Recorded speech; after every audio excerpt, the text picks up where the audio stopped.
Olá, tudo bem? Sejam bem-vindos ao Norocast, podcast do jornal Noroeste.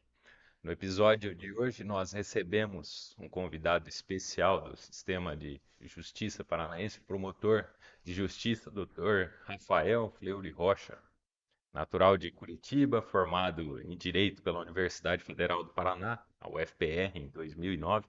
Dr. Rafael ingressou no Ministério Público do Paraná em novembro de 2012 e construiu uma sólida trajetória, passando por diversas comarcas do estado, como Pitanga, Realeza, Irati, Guaratuba, União da Vitória e Nova Esperança. Desde 2022, Dr. Rafael atua como promotor de justiça da Sexta Seção Judiciária da comarca da região metropolitana de Maringá.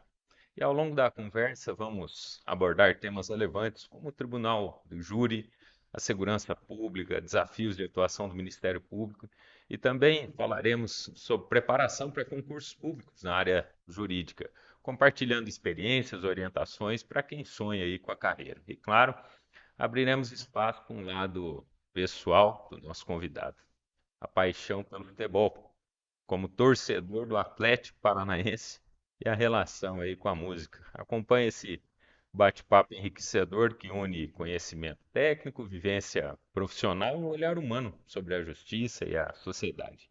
Está começando mais um Norocast, podcast do Jornal Noroeste. O Norocast tem um oferecimento de Recanto Pet, onde você encontra o melhor para o seu fiel companheiro, medicamentos, brinquedo, banho, tosa, ração. Busque e entregue seu animalzinho aí com clínica veterinária, plantão, consultas a domicílio. Produtos com diversos descontos e entregas até para outras cidades da região, mediante o agendamento. Leve o seu animalzinho para conhecer a Recanto Pet, que fica aqui em Nova Esperança, na Avenida Rocha Pombo, 1276, no centro da cidade. Você também encontra a loja Recanto Pet no Instagram, no arroba loja Recanto Pet NE, ou pelo telefone e WhatsApp 99763 5489.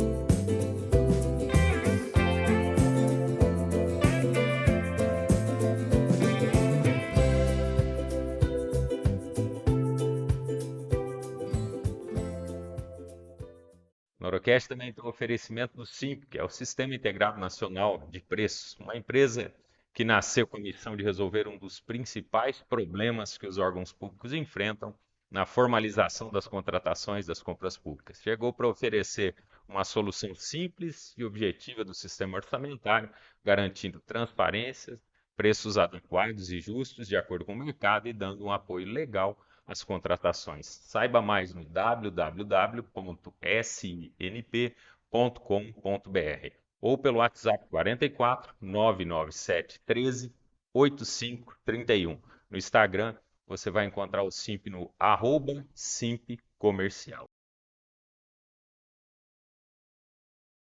O Norocast está no ar.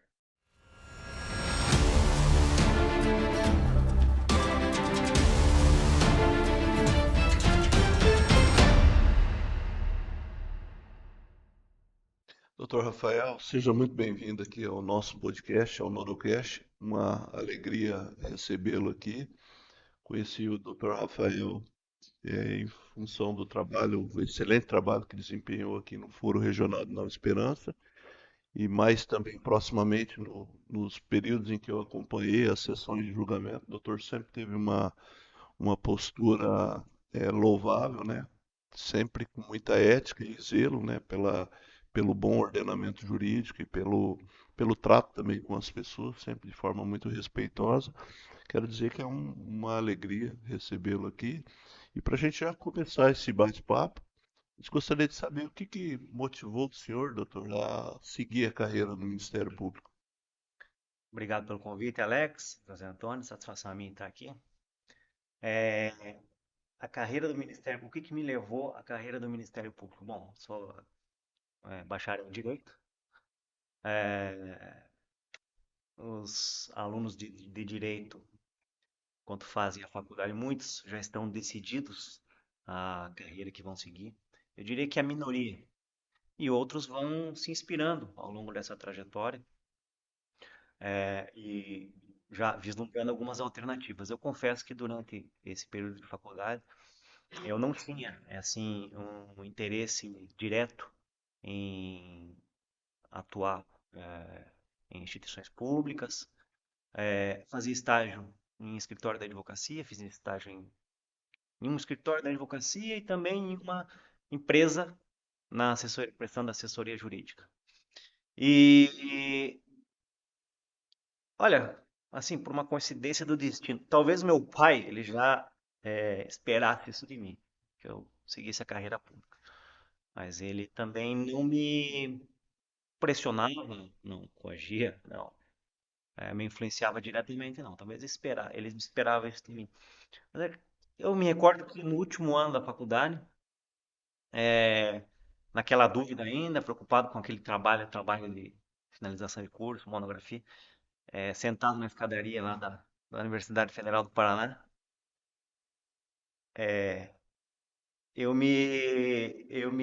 um colega meu de sala veio conversar comigo, chamado Alfredo, e ele chegou e falou assim: Daí, Fleury, o que você está pensando em fazer da vida a partir do ano que vem? É uma pergunta dura, né? Que não tem nada resolvido. Porque o período da faculdade, queira ou não, ele é um tanto cômodo para o aluno, né? A E o pressão que você... sexto ano que é A o mais pressão, difícil. é o sexto ano que começa a batalha da vida. E, enfim, ele me disse que ele tinha conhecido alguns cursinhos preparatórios já, estava na febre daqueles cursinhos, eram telepresenciais, né? Não existia nem online ainda, não É, existia online, pra você ter uma ideia. Acho que as empresas tinham muito medo de pirataria, depois sim. criaram um mecanismo para isso. E o Alfredo, ele falou, tô indo hoje, conheci um cursinho, já tô indo hoje lá num outro cursinho. Não vou fazer propaganda aqui. Não existe mais, né? Pode falar o nome do... Não, era no LFG. LFG, Na época era Flávio LFG Gomes. e Damasa, né? Eram os mais fortes. Aí ele falou, tô indo hoje à noite lá, não quer ir junto? Paz, falei, vou, né? Você não tinha nada Nada para se pra fazer, apegar? pra quem não tem nada. E daí eu fui lá conhecer, Quem tá graças ao afogando convite do toca, Alfredo. como que é? Tem a história, né? Quem tá se afogando tem o toco é um barco, alguma coisa assim. Qualquer coisa. É, eu me agarrei no barco do Alfredo. E daí fui lá, conheci, as estruturas não eram muito boas, tal, mas você tinha a oportunidade de ter aula assim com as pessoas mais gabaritadas, que era curso online, né? Eles faziam, os professores davam aula das seus domicílios para o Brasil inteiro em rede. Eu gostei daquilo, e tal, faltava um tempo para me formar. Resumo da ópera. Ali meio que eu direcionei meu objetivo à carreira pública. Depois aconteceu muita coisa, né? Durante o período de estudo.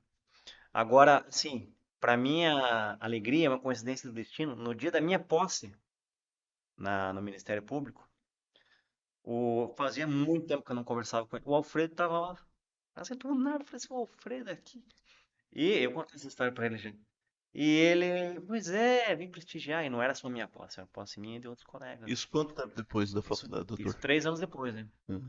E muito bem. Tomei posse. Passaram uns 3, 4 meses. Eu vejo na lista de aprovação já do concurso subsequente o nome do Alfredo. Ele Legal. foi lá só para se ambientar, como é que era, a instituição e tal. Mas ele estava estudando, quietinho, né?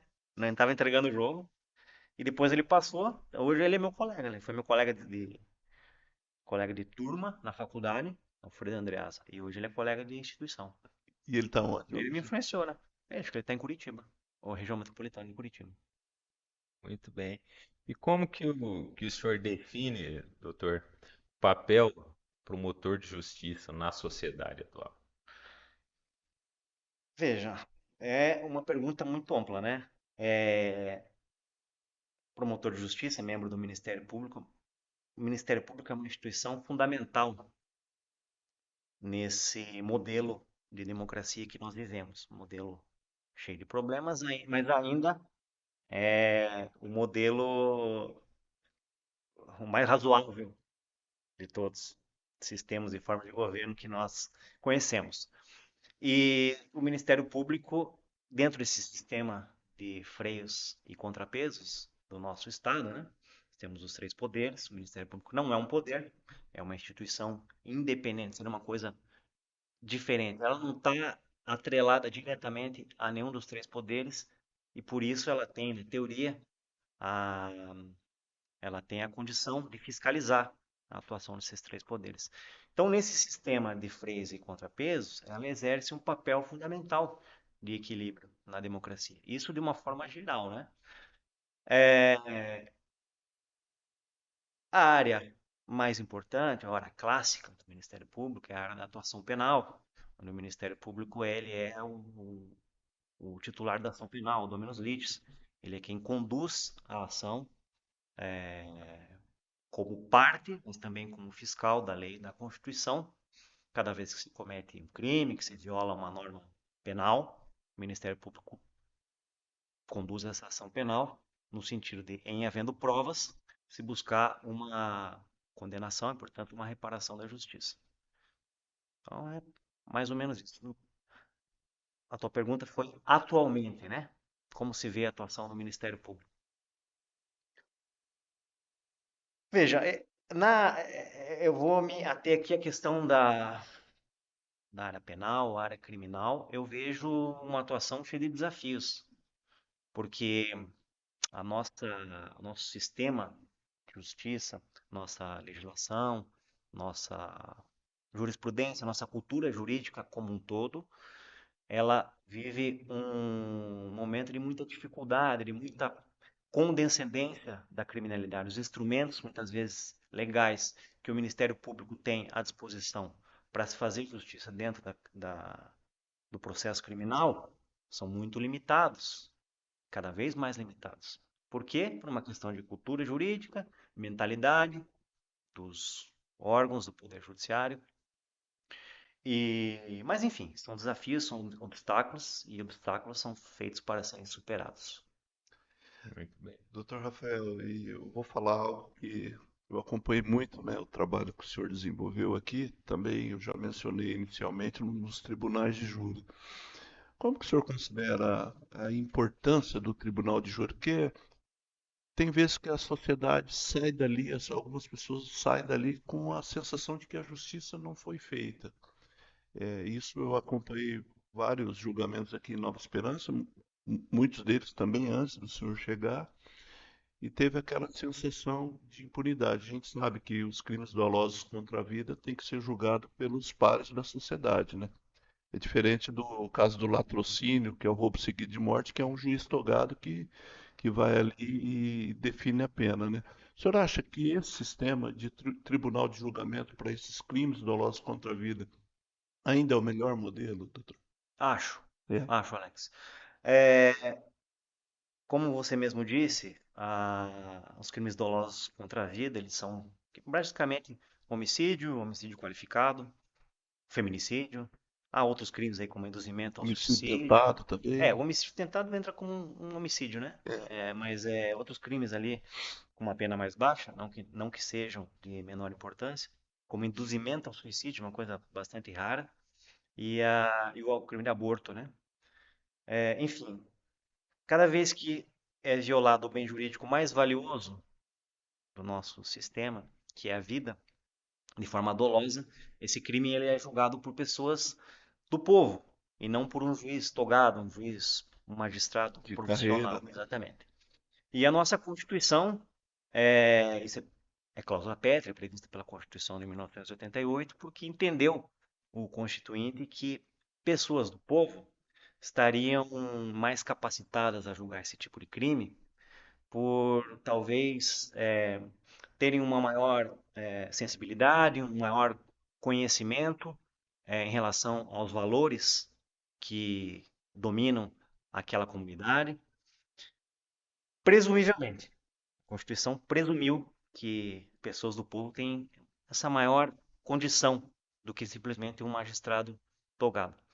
E eu tenho alguma experiência, são 13 anos de Ministério Público, eu fiz júri em todas as comarcas que eu atuei,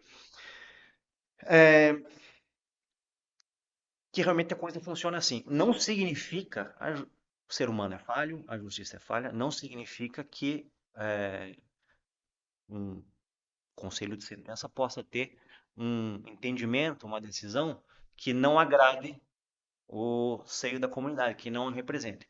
Isso é comum. Mas, da mesma forma, uma decisão proferida por um magistrado, uma única pessoa, ainda que seja uma pessoa tecnicamente preparada para no conhecimento jurídico, não significa que essa pessoa também não possa dar uma decisão injusta, né? Só pelo fato, eu acho que só pelo fato de serem 7 cabeças em um modelo contra uma, já dilui um pouco essa É mais responsabilidade. Já democrático, né? diminui a chance de um erro, só pelo fato matemático, né? É, eu acredito que, agora falando como promotor de justiça, no tribunal do júri, o trabalho do promotor de justiça, ele tem uma maior capacidade de influenciar do que a atuação do Ministério Público em outros processos, junto com o juiz togado. Porque uma sessão do tribunal do júri, o promotor de justiça ele tem a oportunidade ali, seja na instrução, desde o início, nos requerimentos, na instrução, principalmente nos debates, de demonstrar diretamente as provas de uma maneira oral, quer dizer, com muito mais força, muitas vezes, àqueles que vão julgar, do que simplesmente um papel, uma petição feita por um juiz togado. O senso de comprometimento também da sociedade, eu creio que aumenta. As pessoas, muitas vezes, sempre digo isso, tribunal do júri, sessão de julgamento, tá? Aquele sorteio, né? Os potenciais jurados já estão ali no auditório, esperando, torcendo para muitas vezes não serem 20 ou 21, sorteados. né? 21, né? São 20, 20, né? mínimo 20. E muitas vezes eles estão torcendo para não ser sorteados, e na medida em que cada um é sendo sorteado, você vê muitas vezes uma cara de decepção quando ele é escolhido, que é natural, é uma responsabilidade. Mas eu costumo dizer também que isso acontece na primeira vez que o jurado é sorteado. Nas sessões seguintes, se for o caso dele ser um reincidente, entre aspas, né, ele já vai com uma outra mentalidade. Porque participar de uma sessão de júri é uma maneira de aumentar esse senso de participação da pessoa, do povo, do cidadão, na comunidade. E depois, alguns jurados vêm, se reportam, dão um feedback, dizendo que realmente eu não esperava. Na hora eu fiquei ali nervoso, intimidado, mas depois eu senti que foi uma experiência única de vida, engrandecedora, e de modo que a impressão que eu tenho, e que uma grande quantidade de colegas do Ministério Público, é que sim, a justiça funciona tão bem ou melhor nesse tipo de modelo para crimes dolosos contra a vida. E a importância do Ministério Público também é que as pessoas ali, a atuação do promotor de justiça, elas têm que perceber que elas estão julgando o fato em si e o réu. Então, tem muitas pessoas, que eu vou falar agora como leigo que eu sou, né? Acabam julgando a vítima, que não, por muitas vezes não está ali para se defender.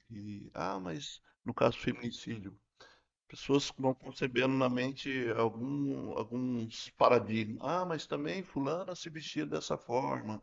Também fulana fazia isso. Nem terminou o relacionamento, já estava com outro. Então, assim, acaba, e talvez também estimulado até pelo próprio advogado de defesa, que está ali, obviamente, prestando o seu trabalho para o réu, mas as pessoas precisam olhar para o fato em si, e isso daí é uma cultura que a gente, aí eu já vou dizer que eu participo de vários júris, e sempre que eu tenho oportunidade, eu gosto de, até mesmo pela questão do nosso trabalho aqui, da nossa função institucional que o jornal exige, as pessoas precisam adquirir aquela cultura de que quem está sendo julgado ali não é a vítima, até porque por vezes a vítima já não tem mais condições de se manifestar, né? No caso de tentativa ainda há essa possibilidade, mas no caso onde o fato é consumado, a vítima não está ali. É uma cultura que precisa mudar, né, doutor? Eu concordo com você, mas por outro lado também eu acho que não sei, é uma coisa não muito fácil de se modificar e não nos cabe reprovar esse tipo de mentalidade do jurado. São seres humanos, eles não têm como fugir do fato. É, O ser humano, ele está lá para, ele é um instinto natural julgar. Claro, vai julgar o criminoso, mas não tem como você alijar a vítima. A vítima, ela faz parte do crime. é. A vítima, muitas vezes, ela teve uma participação nisso. Não que, cada caso é um caso, Cada caso é um caso. mas não existe crime cometido sem motivo. Quando o crime é cometido sem motivo, é sinal de que há algum problema psicológico, mental com o acusado, né? Sempre há um motivo. E muitas vezes a vítima ela tem participação nesse motivo. Então, por isso não nos cabe julgar o pensamento do jurado, a mentalidade do jurado. Cabe ao advogado fazer esse papel. Muitas vezes responsabilizar a vítima, querer fundamentar uma conduta que possa levar a essa irresponsabilidade penal do acusado. Mas é inevitável. E essa é a graça da dialética do É, júri. Tem um advogado e tem um promotor. Então, a defesa virá. E por isso que eu sou contra. Eu sou contra, muitas vezes, essa vedação de determinados argumentos no tribunal do júri, que na minha prática elas se prestam um verdadeiro papel de censura. Ora, o advogado foi lá, falou, trouxe um argumento assim absurdo, o Ministério Público vai ter o poder, o direito, né, de retornar no seu espaço para uma réplica ou fazer uma parte e contestar aquele argumento, né? Se um argumento for muito ridículo, ridículo por si só, ele não engrandece o júri, ele não, pelo contrário, ele rebaixa não moralmente o fomenta júri, o debate, e né? ele serve de uma escada para quem efetivamente está com a razão, vamos dizer assim, né? Então, acontece. É, muitas vezes, mais especificamente, isso é muito comum nos crimes de feminicídio, né? Em que a conduta da mulher ela é ela é julgada, a conduta ela é reprovada. Muitas vezes, dentro de um relacionamento, a mulher se comporta mal, não cumpre os seus deveres e conjugais, vamos dizer assim, e em contrapartida o réu vai lá e lhe tira a vida, né? Quer dizer, é óbvio que essa é uma reação completamente desproporcional e o Ministério Público é um tribunal que se serve exatamente a proteger a vida. O que muitas vezes o Ministério Público tem a obrigação de fazer é mostrar, ainda que uma pessoa tenha errado, não tenha cumprido seus deveres, o outro não tem o direito de ir lá e lhe tirar a vida, né? Mas isso é uma questão de debate, Né? caso a caso. Ô, doutor, ainda dentro aí do Tribunal do Júri, quais os desafios que o doutor enxerga aí, assim, enfrentados dentro do Tribunal do Júri? Já que o programa aqui é aberto a todos os públicos, talvez tem Uhum. muitos estudantes aí que vão estar assistindo, né? É desafio do Tribunal do Júri. O primeiro desafio que se tem é que não é um processo como qualquer outro. Seja o promotor, seja o advogado, ele pega um processo, ele tem que pegar um processo, dar uma atenção 10 vezes, 100 vezes maior. Então, o tribunal do júri, fazer tribunal do júri dá Porque trabalho. são detalhes, né, que fazem São diferença. detalhes e os operadores do direito, eles têm que dominar, o juiz também, dominar cada detalhe. Muitas vezes uma coisa que não é necessária em outros tipos de processo. Então exige muito do promotor, do advogado também, né? Cancha, experiência.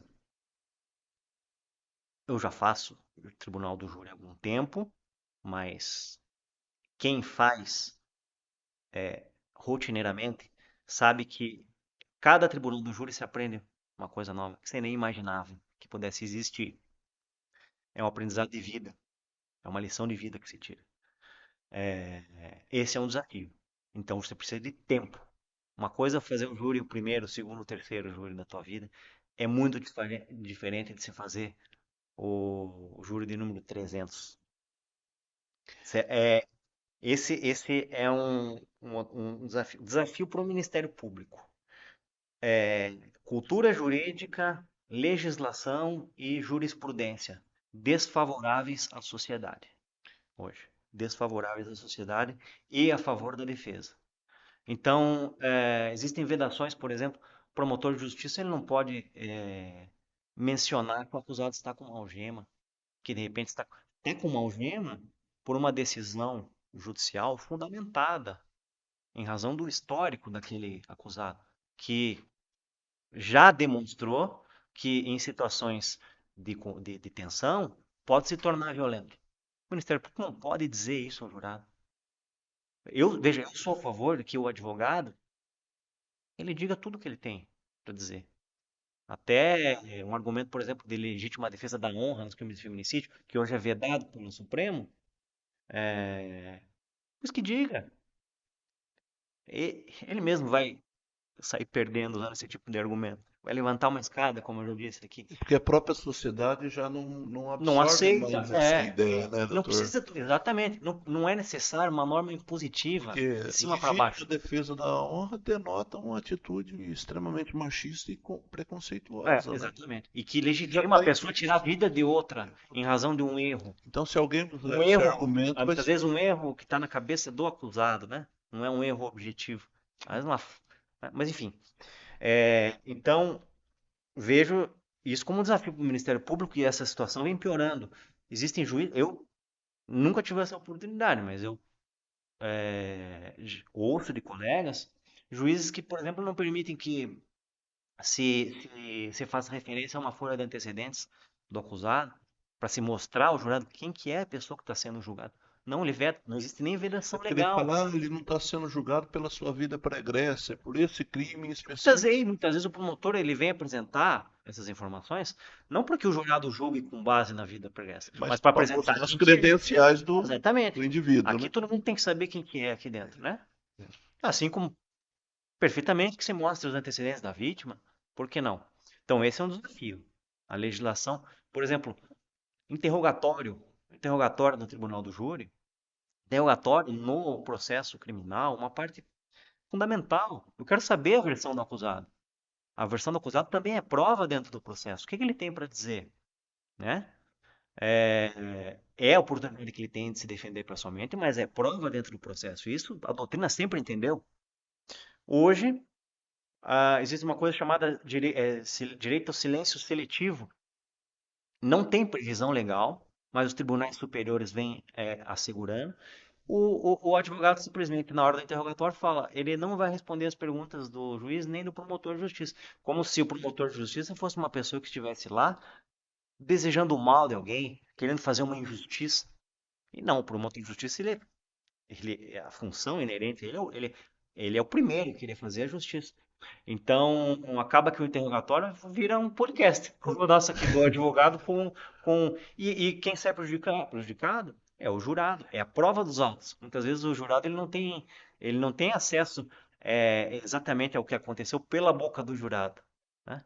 E um terceiro desafio que eu mencionaria é a deslealdade dos advogados, tá? Isso acontece. E eu devo dizer também que a Nova Esperança foram 3 anos atuando aqui, fazendo júri, e os advogados aqui, eles fogem desse padrão. Fogem desse padrão. Exercem o dever que tem que exercer. Todo acusado, obviamente, tem o direito de ser defendido, tecnicamente, por mais bárbaro que seja o crime, mas são os advogados, geralmente, que atuam dentro do processo, tecnicamente, com respeito. Isso não acontece aqui, mas não dá para se dizer em outros lugares. Doutor, já teve assim, algum júri que foi o mais marcante da sua carreira? E eu gostaria de saber, o doutor advogou antes, né, de ser promotor de justiça. O senhor já fez júri como advogado e, obviamente, depois 13 anos como promotor, o senhor chegou a atuar no Tribunal de Júri como advogado? Eu advoguei em período curto, inclusive em processo criminal, mas em tribunal do júri não. Não. Não. E algum fato que tanto um foi positivo porque se fez justiça e algum assim, o senhor não precisa entrar nos meandros porque não é o caso, mas algo que também te frustrou. Sim. Dá para. Claro. Como eu disse, cada júri, por mais, veja, nós temos a, nós temos a tendência de muitas vezes menosprezar a situação alheia. Às vezes você pega um processo, um colega te pede para fazer um júri e fala assim, não, mas esse é um júri simples, esse é um júri fácil, esse tal. É simples, é fácil porque é uma situação bárbara que aconteceu, não com a tua vida, com a vida do outro. A dor do outro, É, a dor do outro sempre é leve, né? é, Então, cada caso do Mano Júri, ele marca e tem que marcar a vida pessoal do promotor que faz. Mas é óbvio que existem crimes que ultrapassam completamente, assim, os limites da razoabilidade, né? Eu me recordo do primeiro júri que eu fiz. Eu não vou nem, bom, não vou nem dizer onde foi, nem as partes. Ele tramitava em segredo de justiça. Ele foi, é, ele foi fechado ao público, não teve espectadores. Imagina, o primeiro júri, pouco conhecia daquilo, tinha assistido trechos de alguns, quer dizer, eu não sabia nem mais ou menos o que eu estava fazendo ali dentro, né? Sabia que eu tinha que acusar. E era o caso de um acusado, uma pessoa de fora da cidade pequena, e a pessoa era de fora, não era uma pessoa da comunidade. E fazia pouco tempo que ela tinha vindo trabalhar, e esse homem, né, ele conheceu uma mulher, eles marcaram de ir a um baile, e foram ao baile, passaram a noite inteira juntos, e obteve a informação de que essa mulher, ela tinha uma filha de 6 anos de idade, e que essa filha tinha ficado em casa. Você já imagina onde vai terminar isso, né? Talvez eu nem precise nem entrar em detalhes. Ele saiu mais cedo do baile e depois ele acabou indo se até lá. intrometendo em atrocidades. Foi até lá e, enfim, estava sendo processado naquele tribunal do júri por, além do homicídio qualificado, também estupro, vilipêndio de cadáver, uma coisa assim, não Absurdo. tem palavras para descrever, né? Uma coisa escabrosa. E tamanha a gravidade, tamanho o impacto daquele crime na comunidade, que não havia advogado para defender. Os advogados se sentiam constrangidos em pegar aquele caso.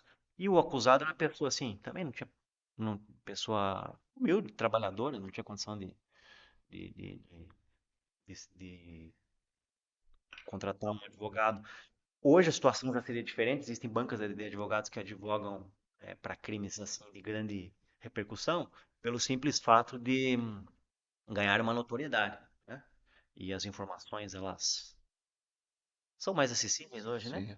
Mas naquela época o réu não teve essa oportunidade, então ele foi defendido por um advogado da cidade que, assim, fez O básico. o júri completamente constrangido, parece que nem se esforçou É. para defender, entendeu? E mesmo assim, a imagem do advogado, infelizmente, as pessoas. Porque toda pessoa tem direito a Uhum. uma ampla defesa, né? E essa imagem. Porque tem pessoas que olham para o advogado ao invés de olhar para o fato de que aquela pessoa também tem o direito de ser defendida, né? Mas é realmente um sentimento. Ele ecoa, né? Esse É, sentimento de indignação, né? sim. Ô, doutor, e como que o senhor enxerga o sistema penal brasileiro? O senhor vê que corresponde aí às expectativas da sociedade? Porque por vezes é muito criticado e a sociedade também às vezes critica sem conhecer. Uhum. José Antônio, são 60 mil homicídios por ano no Brasil. Essa é mais ou menos uma média. Às vezes já esteve em 70, em 50, 60 homicídios por ano. São 1 milhão de furtos de celular, furtos ou roubos, subtrações de celular por ano. 1 milhão de celulares subtraídos por ano. São quase 100 mil vítimas de estupro por ano no Brasil. Isso significa que em uma década são quase 1 milhão de pessoas são estupradas. De 2016 para hoje, quase 1 milhão de pessoas foram estupradas, na sua maioria mulher. O homem pode ser vítima de estupro depois da última reforma e tal, mas o estupro clássico é com uma vítima mulher, exatamente por ser mais indefesa, frágil fisicamente. E nós temos mais ou menos uma média de 500 mil presos em regime fechado hoje no Brasil, contando com presos preventivos e presos condenados depois de sentença transitada em julgado. É só fazer as contas. Se o nosso sistema ele atende à demanda da população ou não. Obviamente que não atende, né? O que o doutor acha que precisa mudar, sobretudo também nessa questão da justiça criminal? O que seria urgente, Urgentemente nós temos que fazer. É uma questão de educação, na minha opinião. né? Uma questão de educação, de cultura jurídica.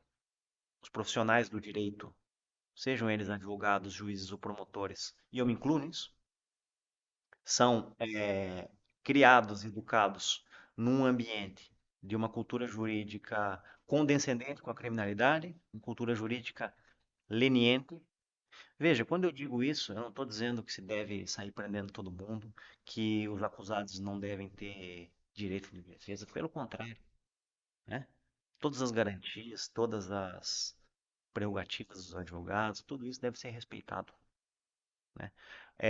Agora, o que não se admite é essa mentalidade que atinge, como eu disse, atinge até dentro, chega até dentro das instituições, dentro do Ministério Público, por exemplo, dentro da polícia, né? Uma cultura. É uma cultura de condescendência com a criminalidade. E essa cultura, naturalmente, ela acaba se refletindo como? Na legislação. Quem faz legislação são pessoas, né? Acaba se refletindo na jurisprudência. Quem faz jurisprudência são tribunais que são pessoas da carreira jurídica. Então é preciso uma mudança de mentalidade. E assim, é, é preciso se dizer isso sabendo que, comparando a, a, comparando a situação do Brasil, como que é o sistema penal brasileiro, com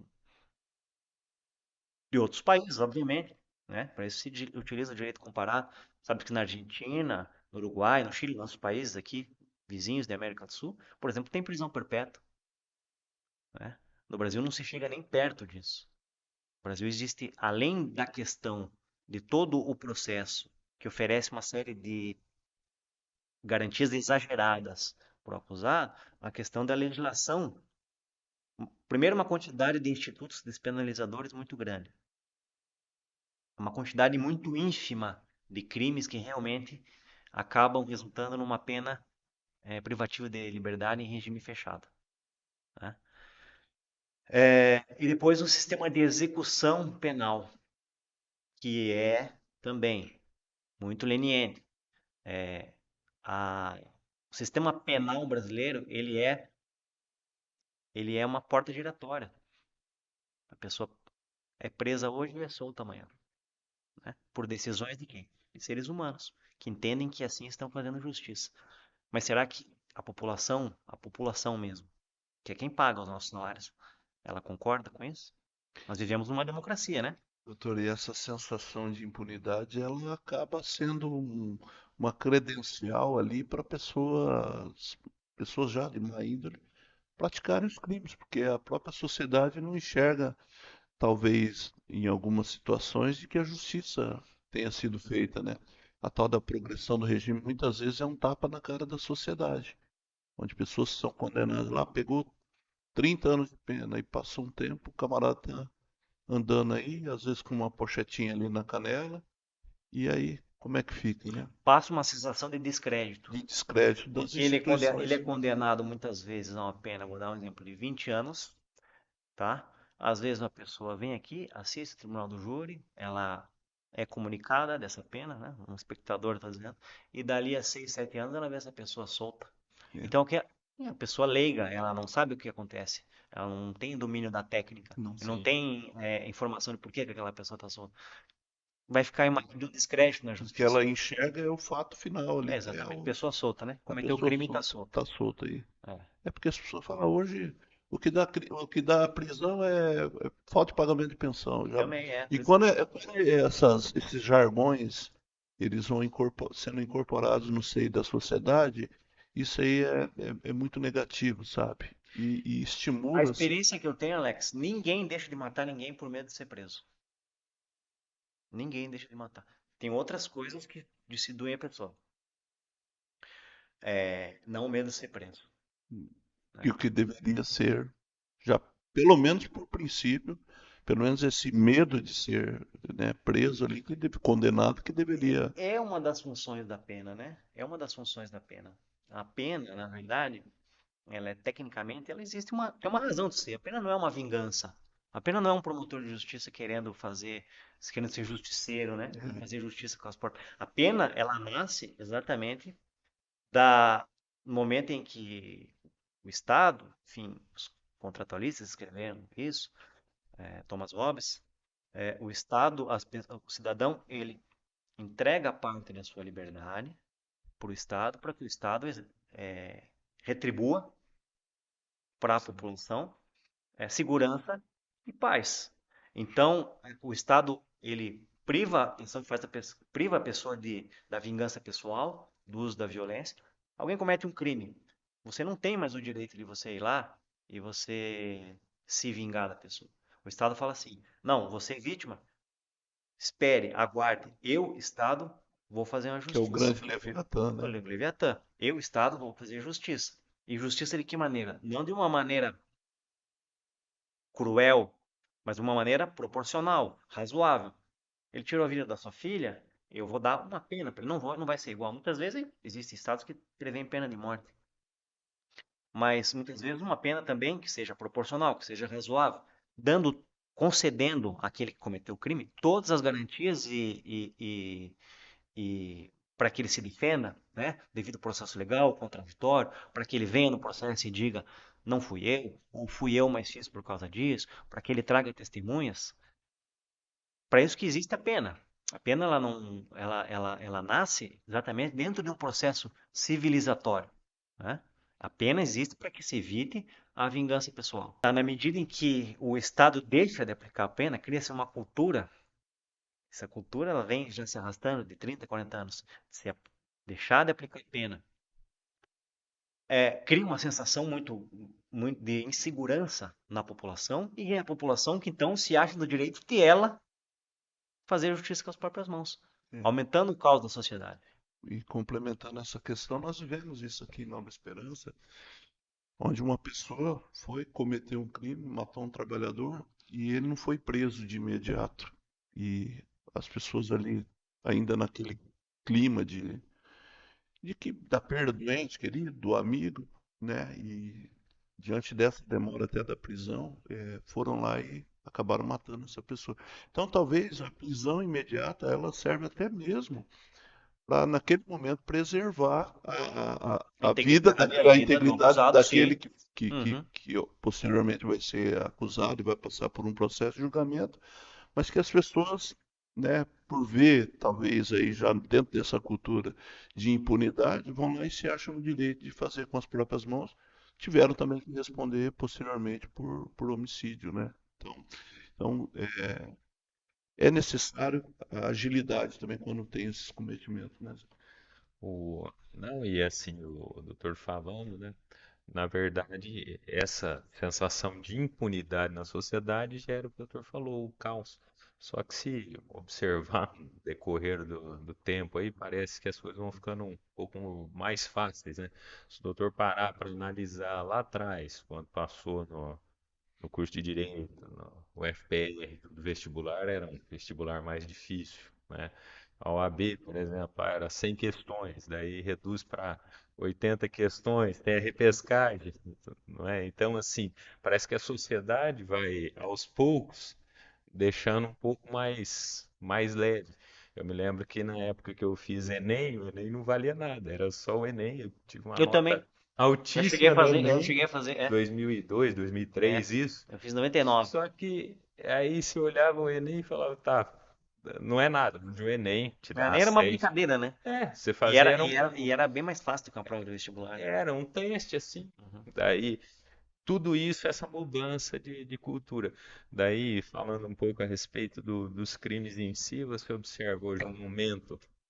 Tivemos aí recentemente o caso lá do cão Orelha, lá em Florianópolis. Você vê o aumento de idosos. Hoje você pega mulheres, idosos, crianças, às vezes sendo muito aí sofrendo, sendo vítimas de abuso, tudo isso por causa talvez desse afrouxamento em si, né? E como que o doutor enxerga tudo isso na sociedade, né? Para não virar o caos aí que o doutor bem colocou. Tem dois pontos. Um deles certamente é o afrouxamento é a consciência aquela consciência de que não vai dar nada.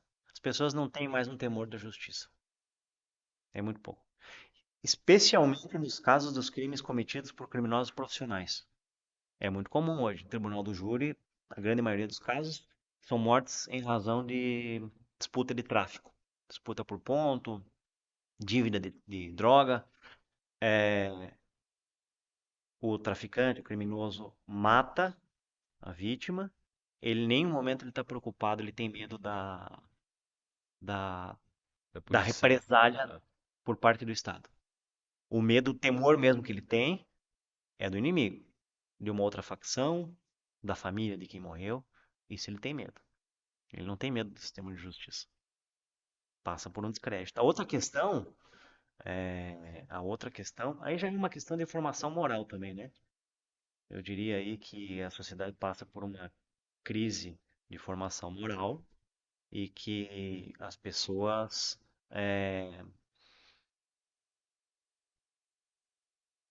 perdeu-se o respeito, não é? Perdeu-se o respeito. um É, é, filho é, batendo num e pai, né? Idoso. se imagine, isso é uma Né? coisa inimaginável, né? Em outros tempos Seria até um históricos. mandamento bíblico, honra pai e mãe. Claro. Então, Mas essa noção de valores, de religião também se perdeu na sociedade hoje. Não existe mais. Então, ao mesmo tempo que seria um crime bárbaro você responder pro teu pai, até porque você sabia que viria uma retaliação. Ali viria algo É, forte, né? dali viria uma resposta. Hoje não vem resposta. Por parte do pai, que já foi educado numa outra cultura, também carente de valores, e por parte do Estado, muito menos. Enfim, eu diria, isso faz aumentar, obviamente, a criminalidade, né? Porque o direito penal, o sistema de justiça, ele entra com uma última resposta, né? Ele já entra depois que tudo está perdido, quando nada resolveu. Quando a educação em casa não resolveu, quando a igreja não resolveu, assim, não resolveu, que eu digo, não conseguiu educar a pessoa. A casa não conseguiu, quando a igreja não conseguiu, quando a escola não conseguiu, aí entra a vida para corrigir. O direito penal entra como uma última rácio, né? Minha esposa é professora e da rede pública de ensino e ela, por vezes, chega em casa bem triste, né, do que ela presencia em sala de aula. E eu me lembro quando eu era estudante ali dos anos iniciais, nós tínhamos um respeito pelo professor, era uma instituição, fazíamos traquinagem, né, que eu acho que era peculiar de toda criança, mas quando o professor falava algo, a gente ouvia e respeitava e ninguém desafiava o professor. Hoje o que ela relata é uma enorme dificuldade, né, de lidar com as crianças, não porque ela não se faça respeitar, muito pelo contrário, mas é que hoje os próprios pais acabam validando a atitude errada que o filho tem em relação aos professores. Quando eu estudava, se eu chegava em casa com uma nota que não era tão boa, minha mãe e meu padrasto iam me corrigir. E hoje, se o aluno não tiver uma nota tão boa, ou a nota baixa, né? O pai e a mãe vai atrás do professor saber por que que o filho não teve uma nota boa ou por que houve aquela repreensão por parte da escola. Desafiam diretores, desafiam professores, desafiam sociedade, onde a criança ela já vai sendo moldada a que alguém sempre vai dar um jeitinho para ela e eu vejo que a sociedade vai caminhando de mal a pior, né? Então, A profissão de professor é uma das mais desafiadoras que tem, né? Nesse muito, mundo de hoje. Porque muito. num mundo onde se perdeu a noção de ordem e hierarquia, É. o Professor.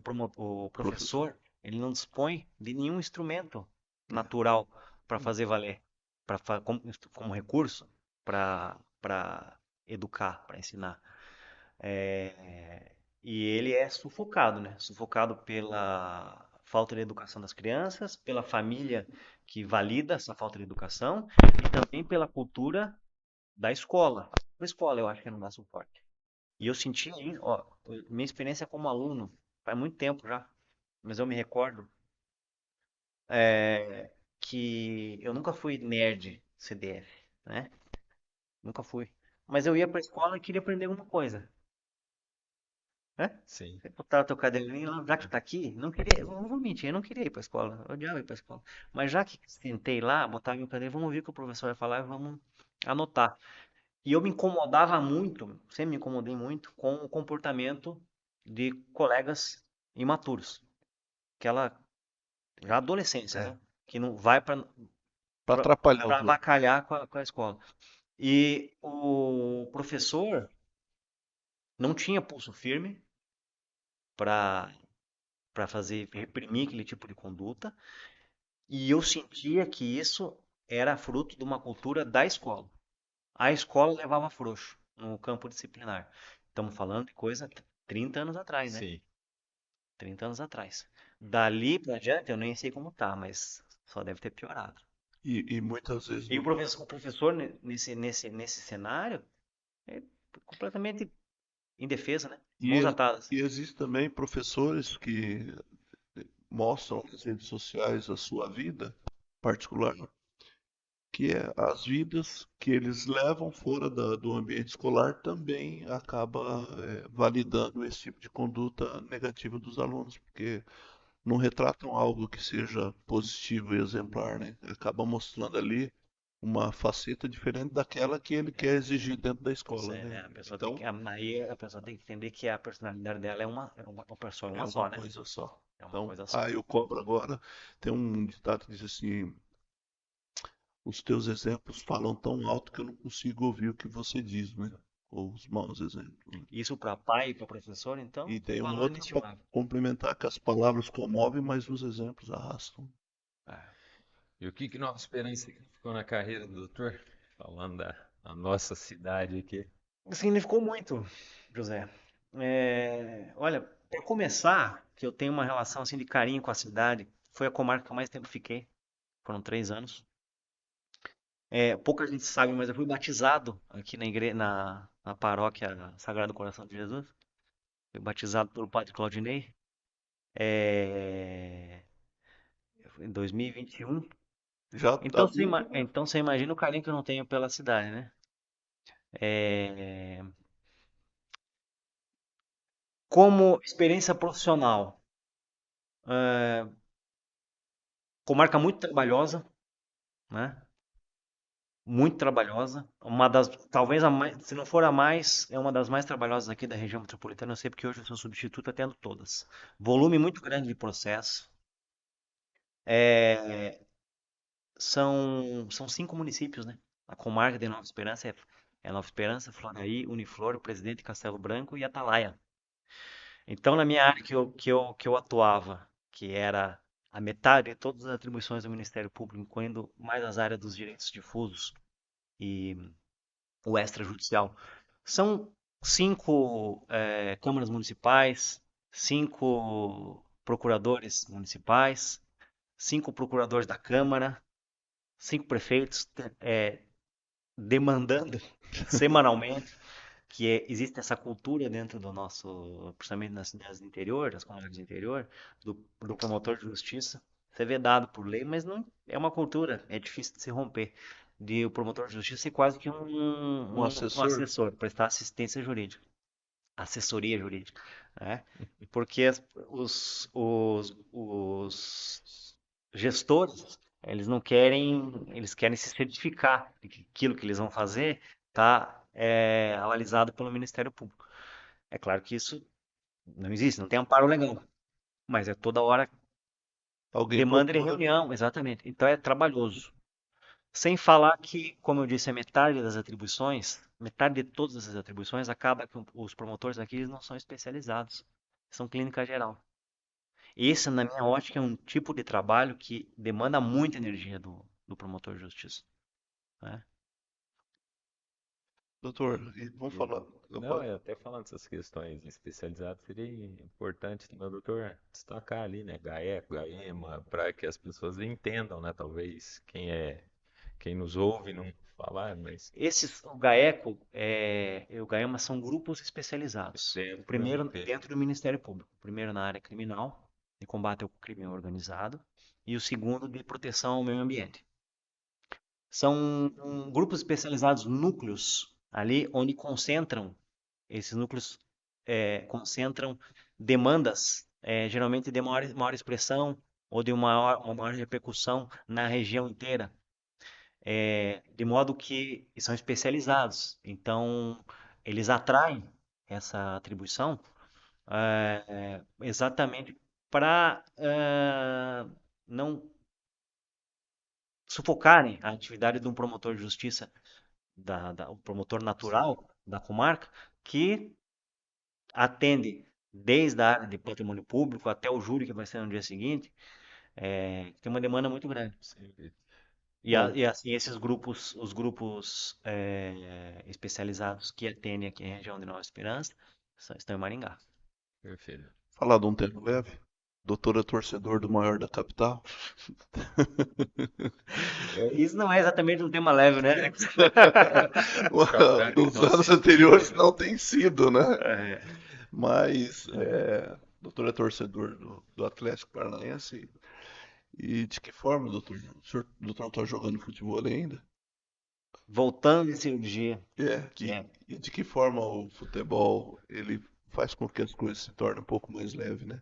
Mas o problema é o seguinte, Alex, a relação que a gente tem é um pouco diferente da relação que a gente tem com os nossos times lá É. em Curitiba. E não torna a vida mais leve, pelo contrário. São É, dores. meu Deus. Mas especialmente no meu caso, assim, cara, Doutor casou recentemente. casei. Casou e engorda. É quase É que um. visível, né? Isso não é uma pergunta, né? Não, é uma pergunta retórica. Mas a relação que a gente tem com o Atlético Paranaense, quase uma relação de extensão da personalidade, uma coisa doentia. Assim, nasci em Curitiba, fui criado em Curitiba, a gente meus pais moram ainda, né? A 8 quadras da Baixada. E meu pai, desde pequeno, meu pai tem uma história muito bonita dentro do Clube Atlético Paranaense. Ele desempenhou todos os cargos e funções lá dentro, numa época em que o clube era gerido por abnegados. Meu pai nunca foi profissional do clube.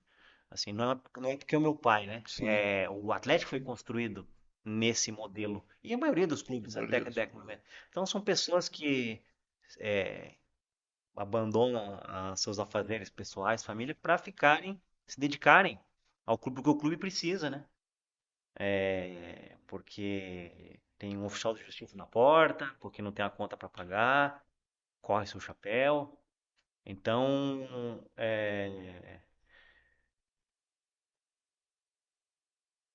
e eu era criança, meu pai na época ele era diretor jurídico, né? Diretor jurídico significa você é advogado em graça para o clube, porque o clube está sendo executado, e alguém tem que fazer alguma coisa. Alguém tem que fazer. É É, convidativo pro clube. exatamente.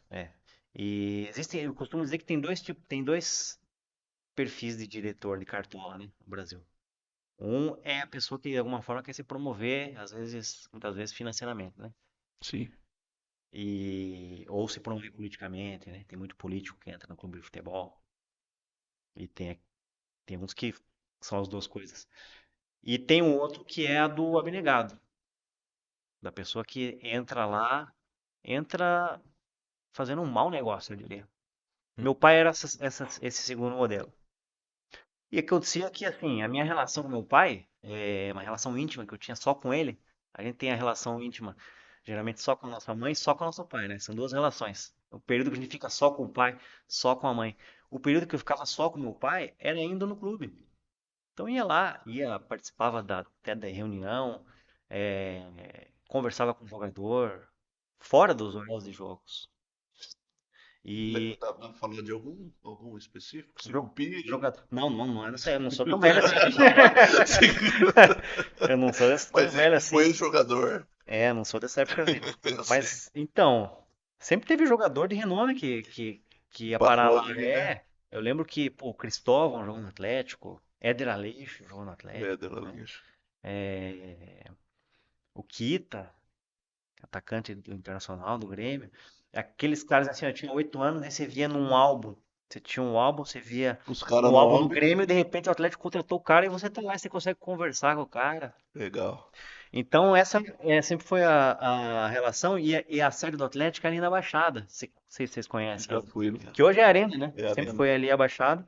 O Atlético jogava naquela época no Pinheirão, que é o estádio da Sim. Federação Paranense de Futebol, porque a Baixada foi desativada em 1985. Era horrível.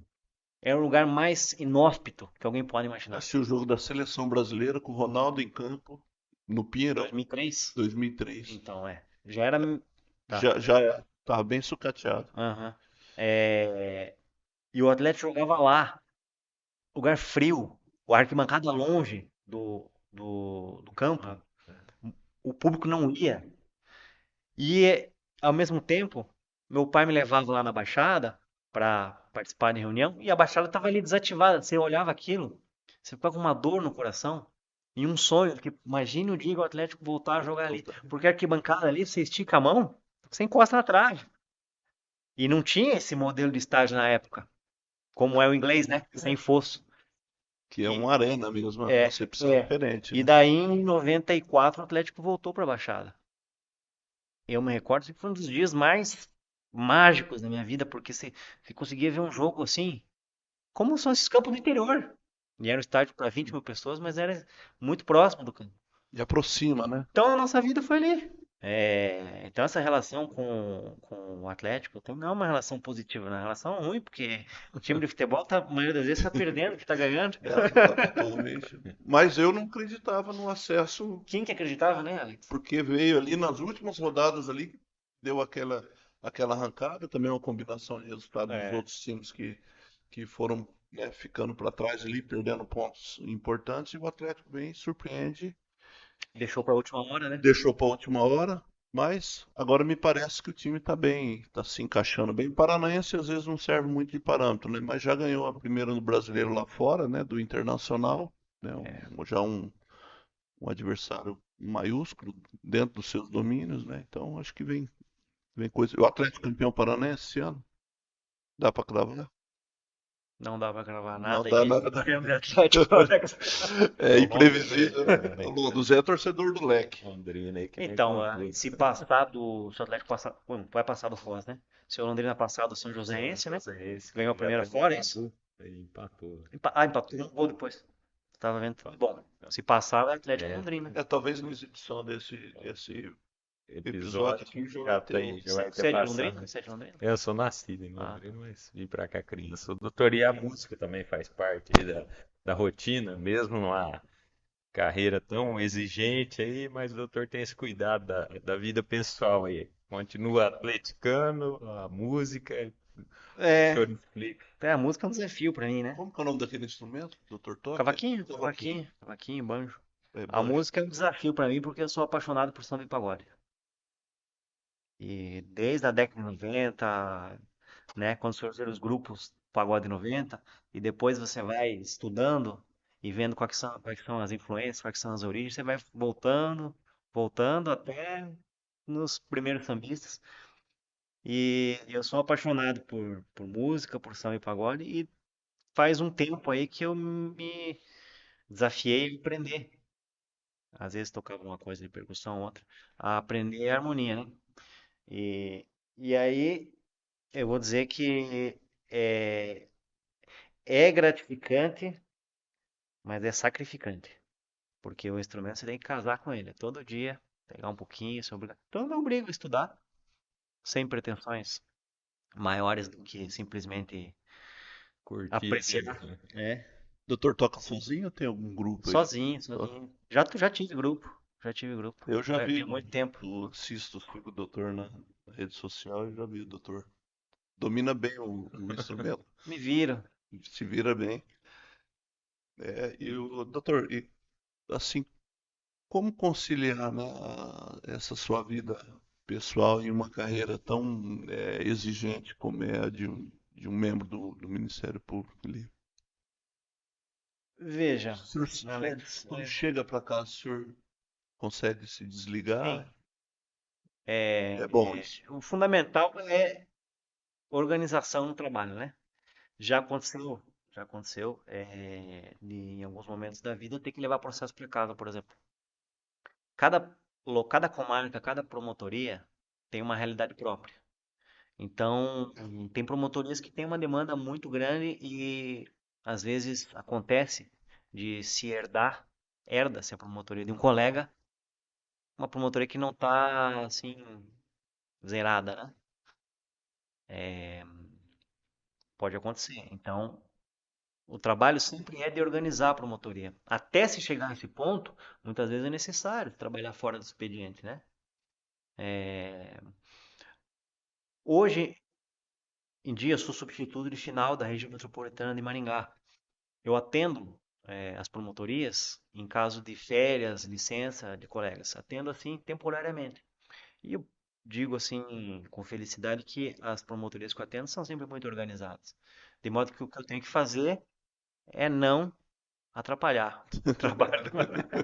Ajuda muito que não É. atrapalha. E aí, tem situações esporádicas, como por exemplo o Tribunal do Júri. Esse sim, você tem que estudar o processo com antecedência, fora do teu ambiente de trabalho, do teu horário de expediente, é normal. Aí tem que contar com a paciência da família, né? Da minha esposa. E qual que é a mensagem que o senhor gostaria de deixar aí para quem é jovem, sonha aí com a carreira do MP, os estudantes aí de direito? Qual É, mensagem o senhor é deixaria? no caso do teu filho, É o meu filho. Os dois fazem direito. O Matheus está indo para o quarto ano, que é o mais velho, e o Saulo está indo para o quinto ano, que é aquele que eu digo, o Saulo foi estagiário do foi Ministério Público aqui, né, em Nova estagiário, é. Esperança. Não na E minha época, mas depois eu tive a oportunidade o de trabalhar com interessante, ele. o mais velho começou odontologia. Estudou 2 anos, mas viu que não era a praia dele. Aí nesse período o Saulo já tinha ingressado no curso de direito. Aí ele também acompanhou o irmão. Agora Uhum. estão na reta final aí. Depois do sexto ano que vai ser o. E será que ele quer mesmo Ah, fazer eu, concurso? eu acredito que sim. Uhum. Eu acredito que sim. Veja, José. Sabe que os filhos, doutor ainda não tem filho, né? Não, Às vezes eles se abrem mais com os amigos, né? do E que com via os pais é direta com normal. os pais. Tem assunto que não se E conversa com os pais. nos Não é pais. saudável. Mas esse daí é um que talvez ele ainda tá. Né? Talvez se abra um pouco mais com O os dia, o amigos, dia que né? ele quiser Ele conversar, vai né, conversar, comigo ou com outros é, colegas aí, tá com aberto. certeza. É, veja, José, é, hoje o que não falta é conteúdo para preparar, para preparação. Na minha época eu mencionei aqui os cursos Sim. telepresenciais, né? Aham. Era os telepresenciais ou os presenciais com os professores Acesso locais. ao edifício, né? É um pouco mais difícil. Hoje você tem tudo na internet. Conteúdo pago, conteúdo gratuito, livros você também consegue por comprar online, você pede um dia, dali a 2 dias está na tua casa. Então, é óbvio que o candidato, o pretendente, ele tem que ir em busca dessas informações técnicas necessárias para ser aprovado no concurso. Mas eu diria que o desafio maior é de ordem mental. Um desafio que eu tive, assim, a dificuldade que eu tive e que todo acadêmico tem, eu vejo que todo acadêmico tem preparo, ele não se vê no cargo. Muitas vezes vem aquele pensamento negativo que a pessoa não vai conseguir. É muito para mim, eu não tenho capacidade, eu sou burro. Se compara com um colega do lado, depois de fazer uma prova, onde você tirou uma nota mais baixa, esse é um desafio mental que deve ser superado. E foi feito para ser superado. A pessoa, ela tem que encontrar mecanismos de afastar esse tipo de, de pensamento que vem. Porque ele não é um pensamento real, ele é um pensamento natural, E de sabotador. sabotador, de boicote, mas ele é um pensamento para ser superado, porque se não fosse assim, as pessoas que chegaram lá não teriam chego, né? Porque isso acontece com qualquer ser humano. É, esse é o primeiro ponto. Uma outra questão de preparação, eu vejo que tentar superar um déficit educacional que todos nós temos, se preparando, uma coisa que eu vejo e que, assim, a média geral hoje da nova geração, uma geração que tem muitos problemas com a alfabetização. As pessoas não têm mais o hábito de ler o livro. Então eu sempre digo, quer fazer concurso? Separa um tempo do dia para ler obra clássica, ler obra de ficção, né? De repente um Machado de Assis, né? Um Lima Barreto. Digo isso com toda assim, humildade do mundo, que é uma coisa que eu faço hoje em dia para suprir um déficit de educação que eu também tive, que todos nós brasileiros temos. Vai melhorar muito, a elevar muito Nível a cultural. categoria da pessoa, sabendo escrever. Tem prova no Ministério Público, tem 5 dias de prova escrita. A pessoa tem que saber escrever, tem que saber expressar, descrever a realidade, expressar o que sente, né? Muitas vezes você derruba teu concorrente Nesse nesse quesito. quesito. E um último conselho que eu daria é a pessoa fazer um balanço e, e refletir, chegar à conclusão e anotar no papel as coisas que a atrapalham. Eu sei porque eu fiz isso. Eu estudei um ano, enfim, depois que eu me formei, e senti que a coisa não estava boa, não estava indo bem. Então eu peguei uma folha de papel e anotei tudo que estava me atrapalhando. Hábitos pessoais, além de formas de estudo, enfim, vícios do dia a dia que eu tinha que me atrapalhavam, que depunham contra a minha preparação. Coloquei no papel e aquilo estava escrito. E aí você traça um objetivo de se eliminar aquelas coisas da tua vida. Eu lembro que depois que eu fiz isso, um ano e meio depois eu fui aprovado, né? E até então estava me arrastando. Então, assim, em busca de conhecimento técnico, todos vão precisar. Hoje está muito fácil isso. Livro você consegue fácil, cursinho, Google, material de graça, PDF. Mas esses pontos diferenciais, eu tenho a impressão que muitos candidatos não têm essa consciência e acaba que isso prejudica na preparação. Bem, Bom, aproveitar o momento ali, pedir a você que nos assiste, que ainda não é inscrito no nosso canal, que se inscreva, né? Compartilhe esse vídeo com mais alguém, né? Deixe seu like aqui, é muito importante, né? Para que esse podcast possa chegar cada vez mais a um número, né, maior de pessoas. Doutor Rafael, eu sou imensamente grato pela sua presença aqui. Agradeço de coração mesmo por ter aceitado o desafio, se deslocado de Maringá até aqui, Nova Esperança. Quero dizer que, é, da minha elevada estima, né, pela pessoa que é o Dr. Rafael, né, também pelo profissional, membro do Ministério Público, promotor de justiça que passou aqui pela nossa comarca, pelo Foro Regional aqui de Nova Esperança e que tão bem dignifica essa nobre profissão. Eu deixo o espaço para suas considerações finais. Obrigado, Alex. Só tenho a agradecer também. Obrigado pelo convite e estou sempre à disposição para quando quisermos conversar, tá bom? Obrigado, José Muito, Antônio, também. muito bem. Nós é que agradecemos mais uma vez, doutor, por ter aceitado falar da carreira, até do futebol aí, de alguns hobbies, né? Que é diferente, às vezes a pessoa enxerga só a figura ali do promotor de justiça, mas tem um ser humano, uma pessoa ali que está dignificando a profissão. Então, o Jornal Noroeste agradece muito através do Norocast. E esse é o Norocast, o podcast do Jornal Noroeste, onde toda semana nós trazemos aqui profissionais para falar com conhecimento de causa, para abordar assuntos dos mais variados, porque o objetivo desse programa é esse, trazer informação com qualidade e credibilidade. Nós agradecemos a sua presença aqui e aguardamos você no próximo episódio. Forte abraço e até a próxima.